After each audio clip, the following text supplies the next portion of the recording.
It's rooted in research and proven for producers. We're wrapping up our talk about soybeans this week on the AgNow Roundup that starts now.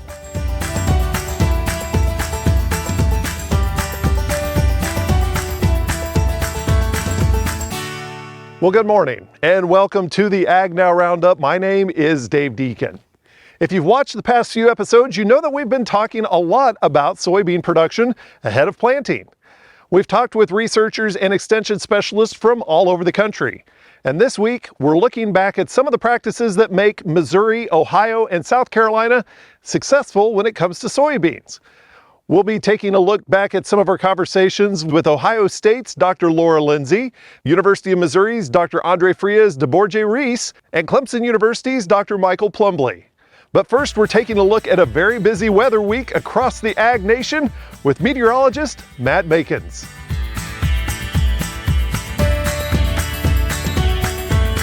It's time now for our AgNow weather report. Hope it finds you doing well. Matt Makens here. A lot to cover over the week to 10 days ahead. We have heavy snowfall in these areas of the northern to central Rockies, covering a good portion of Wyoming's, not only the mountains there, but also the plains.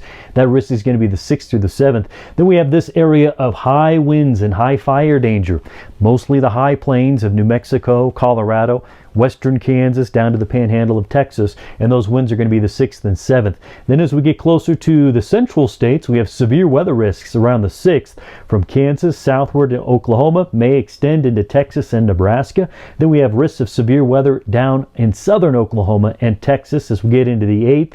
Heavy rainfall in these areas denoted here. And finally, we have a risk of a frost or freeze the 6th or 7th, kind of stretching out through portions of the Corn Belt, kind of moving down to the south toward Nashville and just on the north side of Atlanta. So there's a lot of weather to be happening over the next week or so.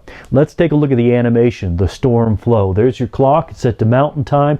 Plenty of showers across the west. Nothing too focused until we get that snowfall going in Wyoming. There's one storm as it sweeps across the northern states, spreading moisture from in Nebraska, Iowa, northward up into Canada. And then that system kind of weakens, and we'll watch these southern areas, these southern storms, as they pop up, delivering very heavy rainfall, mostly east Texas, east Oklahoma, to the southeastern states, and then they'll push throughout Florida.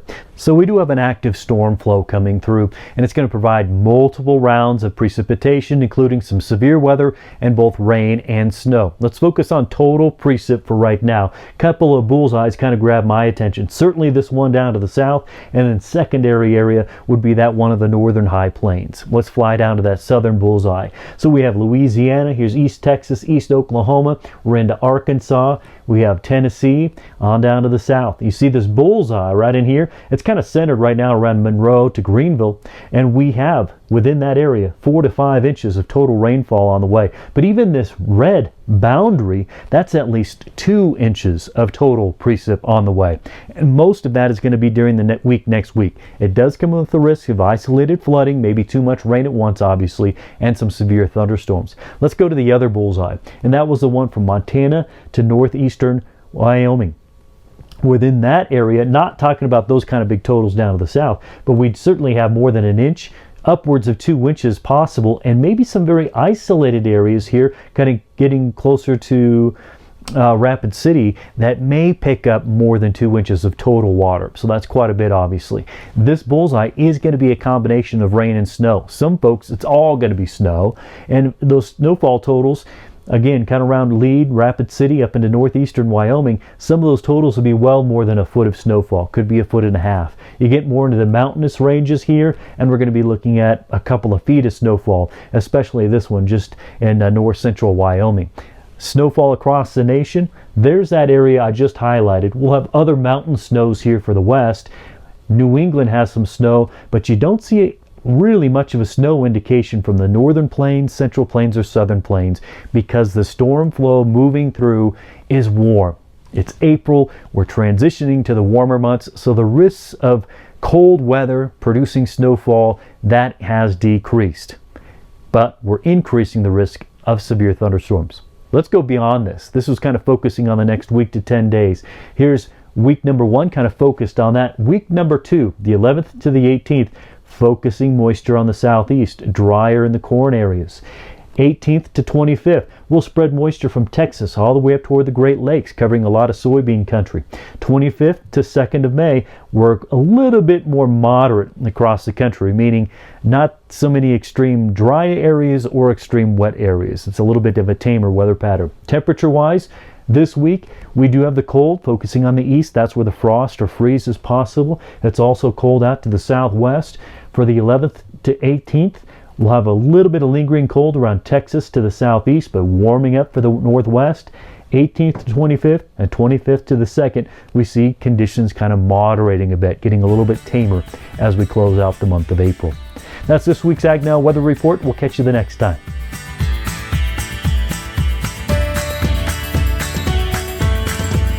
Well, thank you so much, Matt.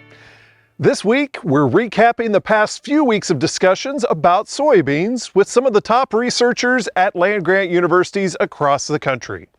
Each state offers its own benefits and challenges to growing soybeans, whether it's a lot of rain in Ohio, the annual expectation of drought in Missouri, or the opportunity of getting a double crop behind corn in South Carolina. This week, we start out with a look back at our conversation with Ohio State University Extension's Dr. Laura Lindsay.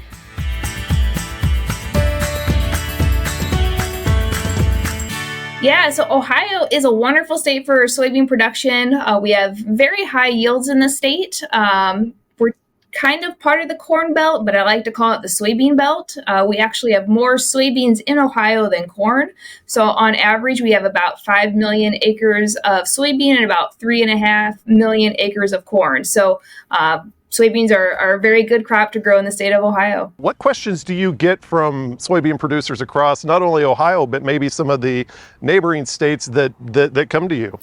Yeah, so one of our most common questions and concerns are really surrounding planting date for soybean because we have very limited field days in the spring. So we know the optimum planting window is probably between mid-April to mid-May. But looking at historical weather data, only about half of those days are suitable for field work. So that includes spraying, fertilizer, and planting. So we know sometimes people have to plant a little bit earlier than what they'd like or a little bit later because we have so many weather limitations in our state. Well, and I guess that's kind of a change the approach from the producer standpoint too. The planters have probably gotten bigger so they can cover more land in such a short amount of time.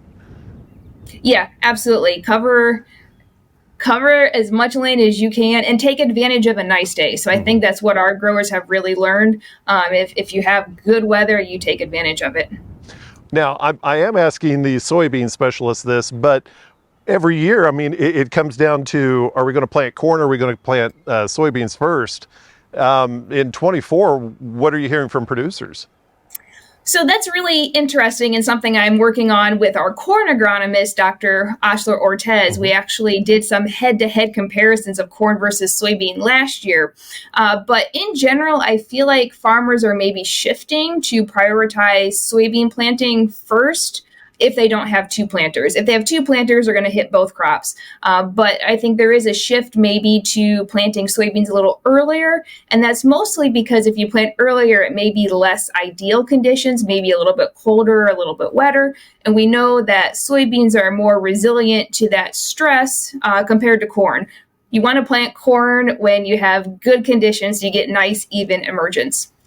Whenever it comes to the soybean production, take me through the whole growing season. I mean, mid-April, that's your target time for planting. But what do we look at from that time all the way through harvest?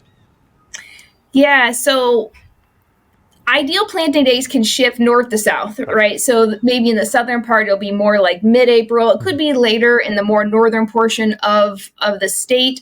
Some years we see extremely wet weather. One was 2019, where we almost had 0 soybeans planted in May, and it was shifted into June. The thing about soybeans is that they're resilient, and they still yielded okay for June. But planting is really important. And of course, as they go through the growing season, weed control, I'm not a weed specialist, but our weed control person gets extremely busy in May and June answering those questions. A lot of efforts at Ohio State with our plant pathologist looking at foliar diseases. So farmers are looking to make those decisions probably in mid-July, late July, whether or not they're going to spray a foliar fungicide for foliar diseases. They may throw in an insecticide. We don't usually need it in Ohio, but that's a common practice. And then if all goes well, we can harvest soybeans in, early October. Again, we get hit with wet weather on the front end and also on the back end. So sometimes we see some of those harvest delays as well in Ohio. From the Buckeye State, we head to the Show Me State to learn how the University of Missouri Extension Service is helping producers deal with the expectation of growing soybeans in a drought almost every year. With Dr. Andre Frias de Borges Reese.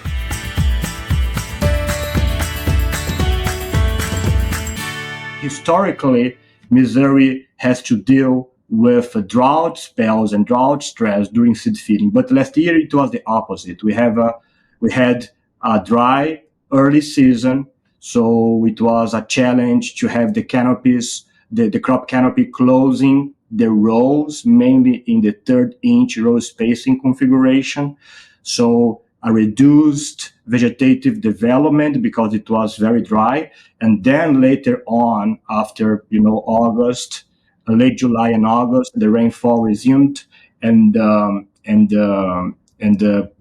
reproductive stages went through a good water availability. So last year in the beginning, it was kind of interesting because the majority of the regions were able to finish planting earlier than the usual because of the lack of rainfall, and then everybody was concerned. And for corn, it was a big problem because many regions would have dry weather until tasseling and critical stages of corn. We had in the state places where growers had to cut corn to silage just because the lack of pollination. Right. So it was a big of a deal for corn. But for soybeans, everybody were concerned. But at some point, the rainfall resumed, and soybeans were able to achieve similar to the historical mark of average yield. So last year, the main concern, I would say, was early drought, and also I got many calls regarding SDS, sudden death syndrome, and at some extent it was correlated with the weather.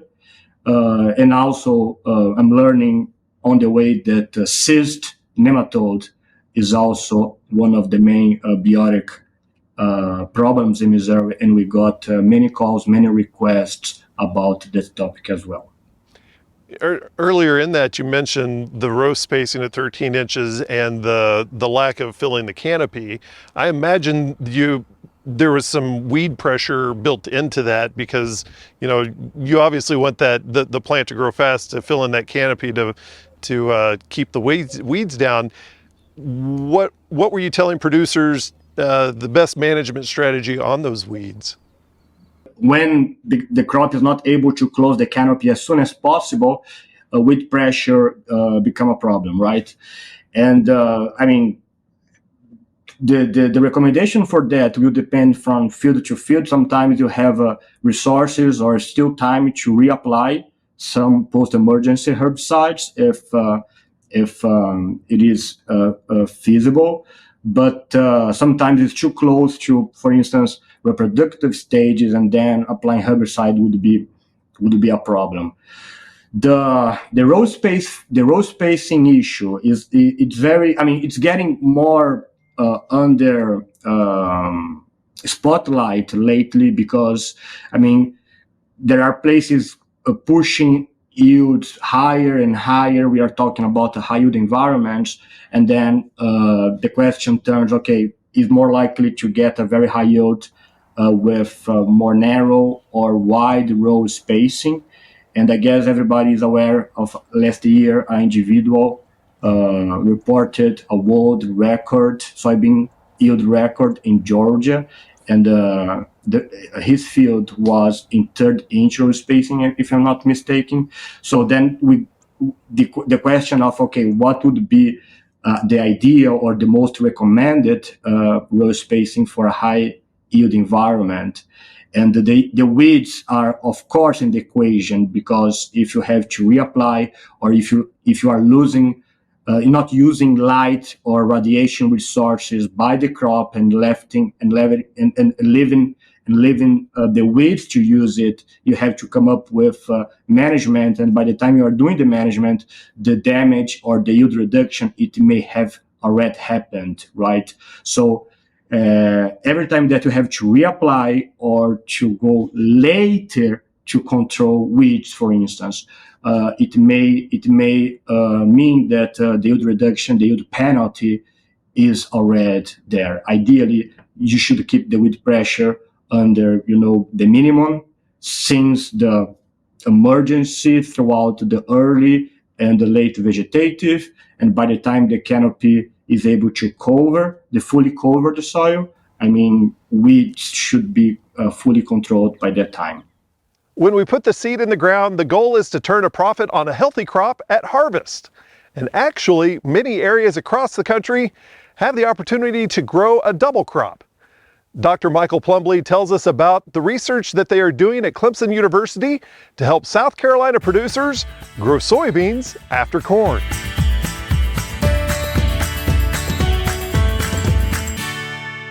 We do a lot of small grains and capitalize on the double cropping opportunity that we have with soybeans. And something new that we've been looking at over the last 3 years has actually been taking the double crop system a step further and double cropping soybeans behind corn. Typically our corn's coming off, in August, where we've got the capability to dry some grain. We've got some producers starting to cut at the end of July. And rather than that land laying out fallow and having volunteer weeds or things like that, we've had some success with going in and planting soybeans directly behind the corn crop and still having enough of the growing season to make about 30, 40 bushel soybeans on irrigated ground in South Carolina. So that's pretty remarkable. So that's something you don't necessarily always hear about, the soybeans after corn. What are there different things that you have to do if you're going in after corn in such a short growing season for the soybeans versus, say, another crop like wheat or something like that? For sure. That was kind of our take on this when we started researching, and it was, what can we do agronomically, or what are some issues that we should be aware of for developing some best management practices for producers that wanted to do this. And obviously, one of the first things that we would, recommend or have would be definitely needs to be on irrigated ground. The majority or a lot of our irrigated acres do go into corn, and unfortunately, a lot of times it's continuous corn just because of our sandy soil textures. A lot of farmers would rather put corn with irrigation. So by putting or having the double crop system, we're moving soybeans off of a traditionally dry land acre to an irrigated spot, probably have better fertility on these acres. And so we have a little bit better of an opportunity to make some yield. But we've looked at things like planting date for the soybean. How late can we plant a soybean and still make a crop? Right now, a lot of our data is suggesting as long as we get them in the ground by the end of the first week of August, we still probably have enough time on average. We've looked at maturity group. So we've looked at indeterminate 4, maturity group 4, 5, 6, and 7. By theory, or in theory, by the book, you would think that the later you plant, the later the maturity group you would plant, at least in the South, right, to kind of delay the time that we start to initiate blooming. But what we've learned with this research is that really we just need to select the best variety that we have. And by the best variety, plant height is a critical component in this system to be able to get it in the combine. So we've picked out a few maturity group 5s that actually do better for us. They're real rank growing soybeans. We've also looked at the nematode aspect of this, where, if we're going to plant soybeans following the corn, are we going to set ourselves up for a nematode disaster the following year? on the corn crop. So we've evaluated granular nematicides in both corn and soybean, and then a resistant soybean variety to see if we can suppress some of the nematodes. And we've shown some pretty promising results where we're using a nematicide and just showing that they are doing their job, and the resistant varieties are doing their job too. So people that are really heavily in the system are really doing a lot of it. We are recommending that they don't, overlook the nematicide aspect or the resistant variety. But we've looked at seeding rate, row spacing, all sort of different things. We pretty much just took the system and picked it apart as best we could to try to come up with some recommendations. And so we hope that after this year, we'll kind of conclude a 3-year study and be able to kind of have these recommendations put in our production guides and that sort of thing. Well, that wraps up our soybean recap for the spring of 2024. And I want to say a special thank you to all of the researchers and extension folks throughout the land-grant universities across the country. Thank you for putting in the time and the effort for the producers, not only in your state, but also the producers across the country who are learning from you. We all thank you.